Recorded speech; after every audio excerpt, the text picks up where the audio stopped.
Yeah, look, the data was very good on the Novavax vaccine, as you said. The challenges seem to be related to manufacturing, and I don't have insight into the problems beyond what I read in the news reports. But I think this points back to Operation Warp Speed and what we did and didn't do early on, and maybe some lessons we should learn. Early on, we should have tried to scale the manufacturing processes of some of these companies that were developing vaccines that hadn't done it before. There was a big effort to assist Moderna, and that was very successful. But I didn't see a similar effort to assist Novavax. And early on, you could have, for example, partnered them with another big biotech company like Amgen that had a lot of experience scaling a biotech manufacturing process, and maybe we would have more available supply right now if you had done that. That's the kind of industrial policy that you do in a crisis. That's what Operation Warp Speed was set up to do.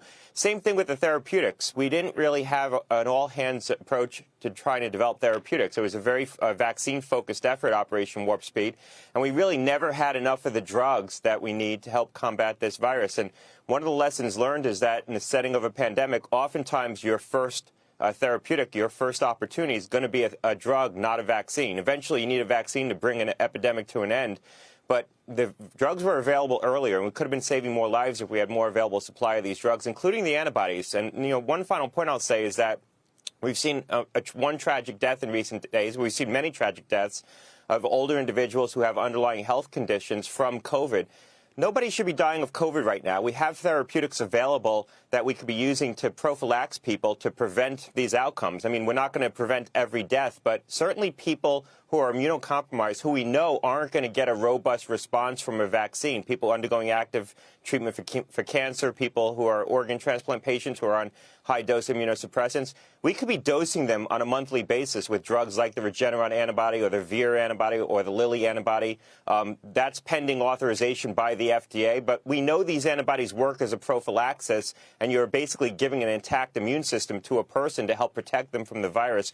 But once again, we don't have enough supply to be able to do that. These were foreseeable problems. I think that there was a monocular focus by Operation Warp Speed on a couple of vaccines, on getting a vaccine, and we didn't look broad enough about trying to industrialize that process for companies like Novavax, as well as focus on therapeutics. Scott, are you suggesting that people who are immunocompromised or cancer patients or something should be getting this treatment all the time, even if they haven't been exposed to COVID, even if they don't have it? Why not wait till they're exposed? I would just think adding another drug on top of some of the cocktails they may already be taking to deal with their existing disease could complicate things.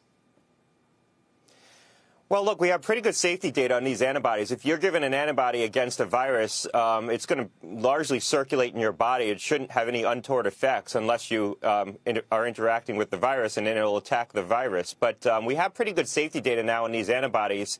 And we also have clinical data on using them in a prophylactic way. And we have that certainly in the setting of other diseases as well, like Ebola, where we do use these antibodies in a prophylactic way. Again, Regeneron is filed for authorization by the FDA for that use. There's a lot of data that's already been submitted to the agency, and it's being made available on a compassionate use basis. So if you call the company right now, if you're an immunosuppressed patient, you're a cancer patient undergoing active chemotherapy, you can get the drug on a prophylactic basis on compassionate use, and people are doing that. I think it's another example of where we could be moving more quickly to save lives. We're going to be in this Delta surge for a narrow period of time. I've said before, I think on the back end of this, prevalence is going to decline. So we're really looking at how do we preserve life in a setting of high prevalence right now that's not going to be with us forever. So you could be using these drugs to protect vulnerable patients. We know that there are patients who are not going to mount an effective response from vaccines. We know who they are. So why aren't we protecting them? Shepard Smith here. Thanks for watching CNBC on YouTube.